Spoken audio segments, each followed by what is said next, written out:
Welcome again. Parliament is resuming now with portfolio questions on finance. I would remind members that questions 6 and 7 are grouped together. We're going to start right away with question number 1 from Ruth Maguire. Ruth Maguire. Thank you, Presiding Officer. To ask the Scottish Government how much funding it's made available to support business in North Ayrshire. Cabinet Secretary Kate Forbes. The Scottish Government has provided funding worth around £35 million to businesses in North Ayrshire who are facing hardship during the pandemic, and that includes over £21 million through the Business Support Grant Scheme. Ruth Maguire. I thank the Cabinet Secretary for that answer. Whilst supermarkets remain open and selling a range of products, small retailers across my constituency, indeed across Scotland, are experiencing significant challenges as a result of coronavirus and face the prospect of having to deal with financial pressure for quite some time. Will the Cabinet Secretary consider further support for these really important businesses in the longer term? Cabinet Secretary Kate Forbes. Well, I do absolutely recognise the point that Ruth Maguire makes in terms of the huge pressures on those businesses and the worries that are plaguing small business owners. That's, of course, why we acted very quickly to deliver the 100% relief and also the grant schemes. But I continue to listen and then adapt the approach of the Scottish Government to meet changing circumstances. Most recently, we moved to allow small businesses that pay rent instead of rates to get the grants, and also to extend the cumulative limit for small business chains. Now, of course, Ruth Maguire will know that our challenge is that the Scottish Government cannot borrow, so we're reliant on the UK Government providing further funding to meet those ongoing needs, and I continue to engage with Treasury in the hope that additional funding will be forthcoming and we can extend our support. Thank you very much. Question number 2, Willie Rennie. To ask the Scottish Government what extended financial support the Finance Secretary will make available for the tourism sector should the lockdown measures directly impact on the summer season. Cabinet Secretary Kate Forbes. Well, this is a critically important question because I recognise the devastating impact that the pandemic is having on our tourism sector. Now, we've already put in place a package of support, which Willie Rennie will know about, but I've listened closely to specific needs, and the Tourism and Hospitality Hardship Fund, for example, is an area where we've moved to extend our support. And most recently this week, we announced a £3 million extension of support to B&Bs without a business bank account, money that's been repurposed. So we need to continue to work with the industry to ensure that tourism is supported when it comes to recovery, and also to press the UK Government to do the same. Willie Rennie. I think that is helpful, but it doesn't answer the central point of my question. I mean, but today we've heard about the prospect of major job losses in the tourism sector. I share the government's caution to avoid a second economically damaging spike. But if the lockdown is extended, tourism businesses will need financial support extended too. So is that going to happen? And in our discussions with the Tourism Minister, is the publication of a future date for safe reopening being considered to allow businesses to get ready and also signal to visitors who are planning for a holiday now? Kate Forbes. So I think the short answer to both questions is yes. The caveat, of course, is that in terms of safe opening, we want to give as much clarity as possible, and the Scottish Tourism Emergency Response Group published the final elements of its action plan on May 26 on the Visit Scotland website, and we're continuing to work with all members of the group, including Visit Scotland, the STA and the enterprise agencies, to ensure that there is clarity and certainty for the sector when it comes to reopening safely. On the point about additional financial support, again, it's something that I keep under review at all times. We have a fixed budget. It is very, very challenging to identify additional resource, having already spent more than the consequentials we got. But clearly, if resource can be found, then tourism is clearly going to be one of the hardest hit with the longest lasting impact. And so there is a very strong case for extending financial support. And a brief supplementary from Stuart McMillan. Thank you, Presiding Officer. Can the Cabinet Secretary tell me what discussions that she and the Scottish Government have had with the UK Government regarding the 14 days quarantine, and how that they will affect people in Scotland who have paid for the holidays but are now concerned about the 14-day quarantine when they return home? Secretary. So we've been calling for public health measures to be introduced at the border for some time, and we've been in regular contact with the UK government to discuss the detail of those proposals. And whilst I appreciate that people will have made plans for holidays, it's also important that we do take measures on an ongoing basis to reduce and prevent transmission of the virus and protect public health. So we'll lay regulations in the Parliament in the coming days, and those will come into force next week in line with other nations of the UK. Thank you. Question number 3, Monica Lennon.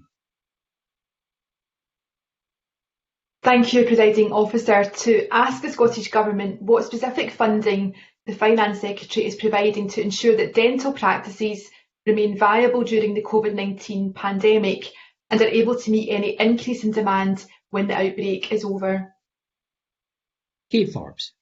So the Scottish Government is providing additional emergency funding to the NHS General Dental Services budget in order to support NHS dental practices for the temporary loss of patient contributions. We're confident that we have the capacity within the NHS to meet any additional demand for dental services, and as Monica Lennon will know, access to NHS dentistry is at a record level, with 95.7% of the Scottish population registered with an NHS dentist compared to 51% in 2007. Dentists may also be able to apply for the Small Business Grant Scheme, and they also may have applied for the Pivotal Enterprise Resilience Fund.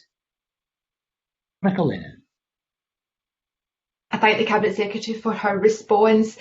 Hundreds of dental practices like L&H Dental Care in Hamilton are struggling to access support, and the BDA wrote to the Cabinet Secretary on the 22nd of April to express serious concern for the financial viability of wholly or mainly private practices. Can the Cabinet Secretary advise what assessment has been made of how many dental businesses do not qualify for current support, and will she commit to expanding business funding for mixed NHS private practices who have a high percentage of private patients so that they can remain viable? Kate Forbes. It's a very fair question. Of course, depending on the circumstances, dental practices may be eligible to apply for other support measures such as furloughing staff through the Job Retention Scheme or accessing the grants that I mentioned earlier. There's also the Bounce Back Loan Scheme, as well as the UK Government's Coronavirus Business Interruption Loan Scheme to support small and medium-sized businesses. It's one of the reasons that we introduced the £185 million for additional grants, and that's the Pivotal Enterprise Resilience Fund. Now, enterprise agencies are working extremely hard in order to process as many of the applications as quickly as possible to get money out the door. And so dental practices will be eligible for a whole range of support. But of course, I will take that point away, and if they've written to me, then it means that they will get a reply. Thank you. Question number 4, Colin Beattie. To ask the Scottish Government what projection it has made of the estimated tax shortfall for the current financial year as a result of the COVID-19 outbreak. Minister Ben Macpherson. Thank you, President Officer. As members will be aware, the Independent Fiscal Commission is responsible for forecasting devolved tax revenues. Their most recent forecasts were published alongside the budget prior to the pandemic, and no forecasts have been published since. The SFC highlighted considerable uncertainty about the economic and fiscal effects of the pandemic. As the scale, nature and duration of the economic downturn is unclear, the effect of COVID-19 on forecasts of devolved and local tax revenues remains highly uncertain at this point. However, as you would expect, we are working closely with HMRC, Revenue Scotland and local government to develop our understanding of the impact on tax revenues. Colin Beattie. I thank the Minister for his response. Are discussions currently being held with the UK Government to assess the implications of these tax shortfalls?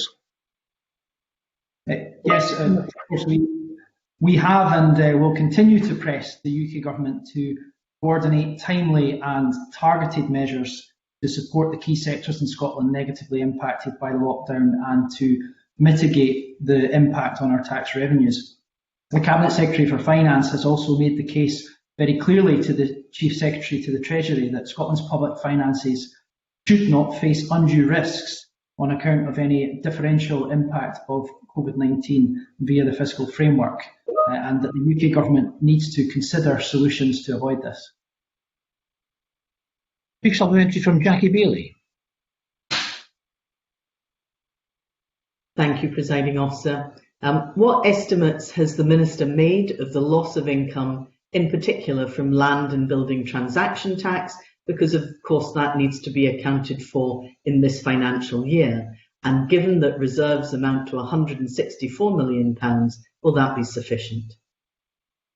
Minister.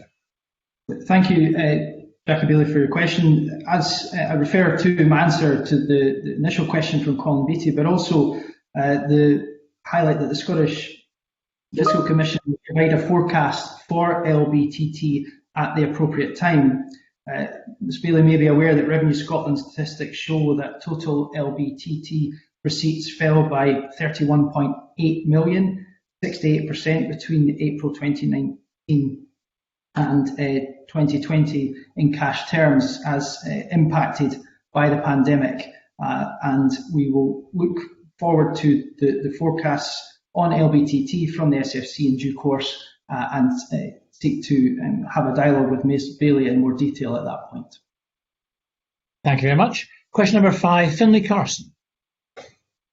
Ask the Scottish Government how much funding the Finance Secretary plans to allocate of town centres in the aftermath of the COVID-19 outbreak. Cabinet Secretary Kate Forbes. So we're committed to work with partners to support communities and businesses in town centres beyond, to ensure that the right investment and support is available as town centres start to recover.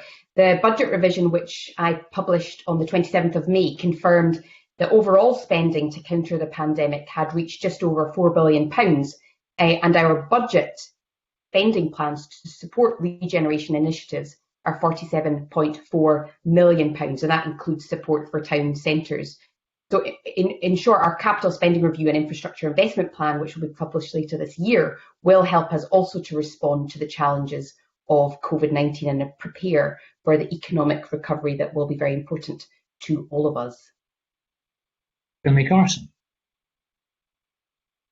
For a response, town centres and high streets do have a significant impact on the local economy, particularly in relation to those of rural towns. Can the Cabinet Secretary ensure that Business Gateway and enterprise agencies do more to help SMEs on our high streets take advantage of the growth of online sales, particularly whilst their trading potential is hugely restricted by the COVID-19 lockdown, by providing easy to understand general advice and, as a matter of urgency, provide support for businesses to assist in compliance with social distancing when they reopen? Cabinet Secretary. I thank Finlay Carson for that question, which I think again is a very fair one. We've of course provided quite significant financial support, but on his other 2 points, we've seen a rapid increase in the digitalisation of small businesses, and I'm very keen that there is funding support to ensure that that continues, so that businesses can trade online and ensure that they're still making some income at this difficult time. Of course, Finlay Carson will know that on the 1st of April, we established the new enterprise agency, South of Scotland Enterprise, and its remit is to further the economic and the social development of the very area that he represents, to tackle inequality and promote fair work. So I think the South of Scotland Enterprise Agency will make a real difference to people in the south of Scotland, and clearly that support will be needed more than ever as we rebuild the rural and the urban economies after the pandemic. Thank you. Question number 6, John Mason. Thank you. To ask the Scottish Government what the Finance Secretary's response is to reports that extra funding commitments pledged by the UK Government to assist with the response to the COVID-19 outbreak have not been fulfilled. Cabinet Secretary Kate Forbes. Well, it goes without saying that it is vital that Scotland has absolute clarity and certainty about COVID-19 funding from the UK government. We've committed to pass on all associated consequentials to protect Scotland against the effects of COVID-19, and have done so swiftly in line with expectations right across the chamber. And the problem is that if we commit that funding and then the UK government cuts the funding, it reduces the Scottish budget and affects spending elsewhere. And that's why I wrote to the UK government on the 22nd of May to seek assurances that no in-year reductions would be applied to our budget as they were applied last year, and that ongoing notification of consequentials will be guaranteed. John Mason. So would she say that the UK government has been deliberately misleading, or are they just in a muddle? Kate Forbes. I think the UK government is trying hard to ensure that funding is provided for the various initiatives to respond to COVID. But we also, as a Scottish government, are trying to do that as well. And we either need guaranteed funding, which won't be reduced, or we need the tools to manage uncertainty. We're continuing to work with the UK government on those funding requirements, but I don't think it's too much to ask for the minor powers and the flexibilities in order to ensure that we manage ongoing uncertainty. And my concern is that if, having announced £60 million for business support and then clawed it back, we're now dealing with estimates across the board. And my concern is that we might see that clawing back in other areas as well, without the tools to manage the uncertainty. Thanks. We're now going to have question 7 from Alistair Allen. I don't think we can see Alistair, but we can hear him. Mr. Allen. Thank you, Presiding Officer. To ask the Scottish Government what engagement it has had with the UK Government regarding the funding consequentials following from recent extensions to business grants and charity support direct grant. Kate Forbes. Well, I should put on record that I've welcomed the ongoing constructive dialogue with the Treasury, but throughout those discussions I've made clear that in this year of all years, we need certainty over the level of Barnett consequential funding. We've taken policy decisions allocating funding, often after opposition politicians have demanded that we move quickly to allocate the funding that's been made in announcements. So that funding then being later withdrawn means that we still have to honour our commitments and will result in cuts in other parts of the budget.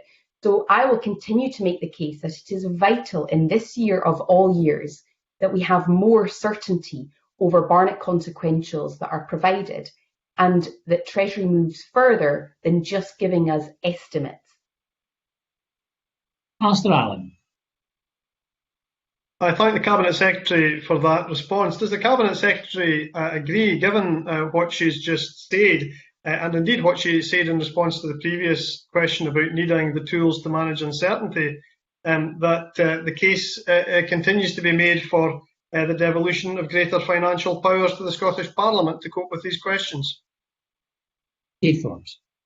Absolutely, and I don't think anybody in any party could disagree with that in light of this year's uncertainty. The fiscal framework and the Barnett formula were clearly not designed for a pandemic, and I've emphasised to the UK government that we need additional fiscal flexibility. Even when you lay aside the significant impact of COVID, the reserve and the resource borrowing powers in the fiscal framework are insufficient to deal with the inherent volatility in the operation of the fiscal framework. So I've always been clear that full fiscal responsibility would provide us with greater flexibility and opportunities, but this year in particular highlights just how critically vital having additional fiscal powers and flexibilities are in order to enable us to continue to respond to coronavirus. A supplementary from Jamie Green. Thank you, Presiding Officer. Despite the £3.5 billion of Barnett consequentials that have come to Scotland from the UK government and the generous schemes such as furloughing, many companies are still cutting staff and laying people off. in my region, Rolls-Royce, have announced hundreds of jobs will be lost. Can I ask what the Scottish Government is doing in terms of its conversations with big employers like this in Scotland to ensure that they are aware of the schemes that are available to them from the UK and Scottish governments to stop them laying people off when there is funds available? Kate Forbes. It's a fair question, and we have had extensive discussions with employers, small, medium-sized and large employers in Scotland, and speak regularly. The Scottish Government almost speaks on a daily basis with the business representation organisations like Chambers of Commerce, FSC and the CBI to draw their attention to the support available. And I think that also highlights the point that I just made earlier, that if we are going to continue to develop our grants and to help some of these businesses, then we need headroom, we need additional resource. The UK government can borrow for that purpose, we can't. And therefore, I would hope that the Conservatives would work with us to ensure that we are getting support to businesses by enabling us to have additional flexibilities and powers. Thanks very much. And question 8, Colin Smith. Thank you, President Officer. To ask the Scottish Government for what reason the eligibility criteria for the CHIP fund exclude those who have applied for universal credit. Cabinet Secretary. Well, the newly self-employed hardship fund was designed specifically to fill the gaps of the UK government schemes, which, although generous, clearly haven't covered everybody who needs assistance. And that's why the scheme was established, to reach those who weren't able to access any other form of business support or who weren't in receipt of working age benefits, and that those in receipt of universal credit payments, including advances, therefore weren't eligible for this support. But it's important to clarify that people who have applied for but have not yet received universal credit or an advance on universal credit are still eligible to apply. Colin Smith. Thank the Cabinet Secretary for that answer, but does the Cabinet Secretary accept that even if some people do receive universal credit, it is often a very, very small amount? I have a constituent, for example, who's just been given, a self-employed constituent, been given £10 a week universal credit. So it's going to take them over 4 years to get up to the level of the £2,000 self-employment grant. So does the Cabinet Secretary not accept that the criteria on universal credit is a blunt instrument, it's unfair, and it should be reconsidered? And if she isn't willing to reconsider that criteria, will she at the very least consider giving local councils more discretion in how they can allocate some of the funding they've been given specifically for grants, particularly where there are unused surpluses? Kate Forbes. Well, of course, I should remind Mr. Smith that our newly self-employed hardship scheme is not there to replace the UK government's self-employed scheme, and it's because the self-employed scheme at source, designed by the UK government, didn't cover everybody, that we have stepped in and used a resource that we weren't given in order to reach these people. But that means that we've got to reach those who need it. And I accept the point he makes that universal credit is not generous. And I think a lot of people are recognising the points that have been made a number of times in the last few years, that universal credit is not generous at all. But with the resources we have, we can only do so much. And that means filling the gaps.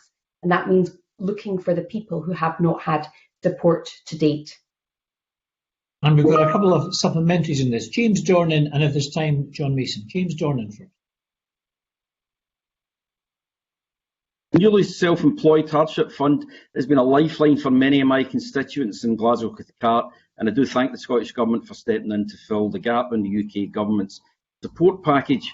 I appreciate that we're working under real financial constraints and we're already spending more money than provided by Westminster in business support, but would the Cabinet Secretary commit to keeping this situation in mind if any further support can be provided in the future? Kate Forbes. Well, it's good to hear James Dornan say that the fund has been a lifeline for his constituents. And I know that this is an extremely difficult time for individuals and families. And although we've put in place a range of measures that go beyond what the UK government has offered to support as many people as possible, still recognise that there are many who are not getting as much support as they need. So my commitment on all of these schemes is to be open to feedback, to listen, and then to consider very carefully the ways in which we can provide further support. Our challenge is in terms of the resources available to us, but James Dornan does have my assurance that we will continue to look at how we can best support people at this time, and we will look at all the schemes we provide and see if there are further tweaks that can be made. And John Mason. Thank you very much. Can the Cabinet Secretary say how many people have benefited from the newly self-employed scheme that wouldn't have got anything from the UK? Cabinet Secretary.